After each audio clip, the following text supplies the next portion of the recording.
Bismillahirrahmanirrahim. Assalamualaikum warahmatullahi wabarakatuh. Sahabatku, berjumpa kembali dalam Ustadz Aris Wibowo Channel. Apa kabarnya hari ini? Mudah-mudahan dalam keadaan sehat walafiat, senantiasa mendapatkan lindungan dari Allah Subhanahu wa Ta'ala. Sahabatku, pada kesempatan kali ini kita akan melanjutkan kajian kita tentang risalah puasa. Yang kali ini kita akan membahas tentang qada dan fidyah. Ketika seseorang meninggalkan kewajiban ibadah puasa, maka ada konsekuensi yang harus dikerjakan. Konsekuensi itu merupakan resiko yang harus ditanggung karena meninggalkan kewajiban puasa yang telah ditetapkan. Adapun bentuknya, ada beberapa bentuk, yaitu qada, mengganti puasa di hari lain, membayar fidyah, atau memberi fakir miskin. Masing-masing bentuk itu harus dikerjakan sesuai dengan alasan tidak puasanya. Yang pertama, qada. Qada adalah berpuasa di hari lain di luar bulan Ramadan sebagai pengganti dari tidak berpuasa pada bulan itu. Yang wajib mengganti atau mengqada puasa di hari lain adalah yang pertama, wanita yang mendapatkan haid dan nifas. Mereka diharamkan menjalankan puasa pada saat mendapatkan haid dan nifas, karena itu wajib menggantinya di hari yang lain. Kedua, orang sakit termasuk dibolehkan untuk tidak berpuasa Ramadan. Karena itu, apabila telah sehat kembali, maka wajib menggantinya di hari lain setelah dia sehat. Ketiga, wanita yang menyusui dan hamil karena alasan kekhawatiran pada diri sendiri. Mereka dibolehkan tidak berpuasa karena dapat digolongkan sebagai orang sakit. Keempat, bepergian atau musafir. Orang yang bepergian mendapat keringanan untuk tidak berpuasa, tetapi harus mengganti di hari lain ketika tidak dalam perjalanan. Kelima, orang yang batal puasanya karena suatu sebab seperti muntah, keluar mani secara sengaja, makan minum tidak sengaja, dan semua yang membatalkan puasa.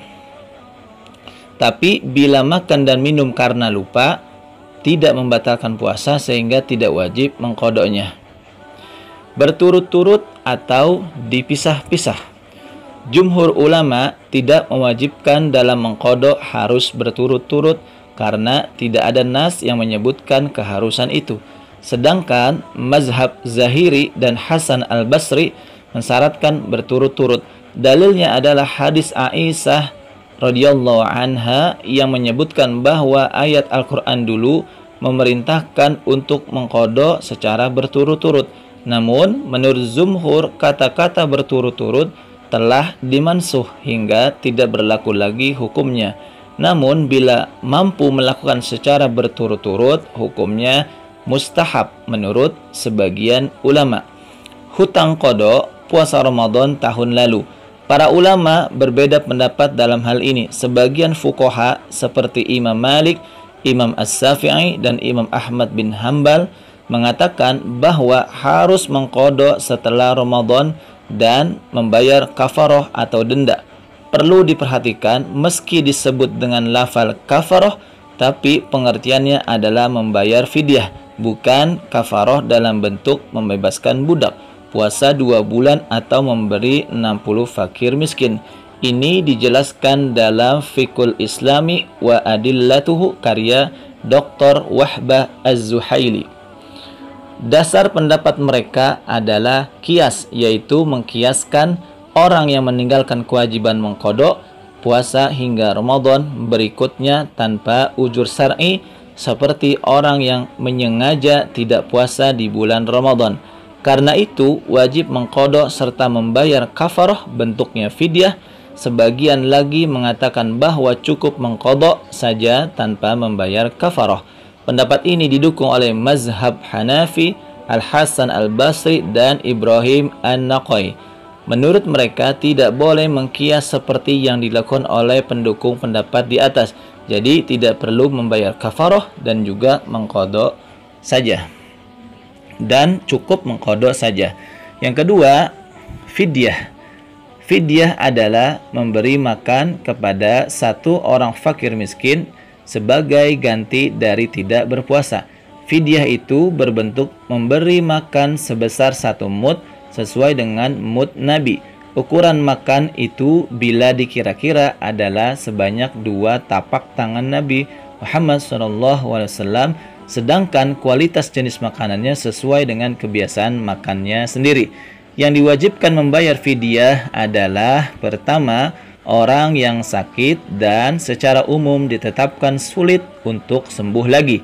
2. Orang tua atau lemah yang sudah tidak kuat lagi berpuasa. 3. Wanita yang hamil dan menyusui apabila ketika tidak puasa mengkhawatirkan anak yang dikandung atau disusuinya mereka itu wajib membayar fidyah saja menurut sebagian ulama. Namun menurut Imam Syafi'i selain wajib membayar fidyah juga wajib mengqadha puasanya. Sedangkan menurut pendapat lain tidak membayar fidyah tetapi cukup mengqadhanya saja. Keempat, orang yang menunda kewajiban mengqadha puasa Ramadan tanpa ujur syar'i hingga Ramadan tahun berikutnya telah menjelang, mereka wajib mengqadhanya sekaligus membayar fidyah. Ukuran fidyah.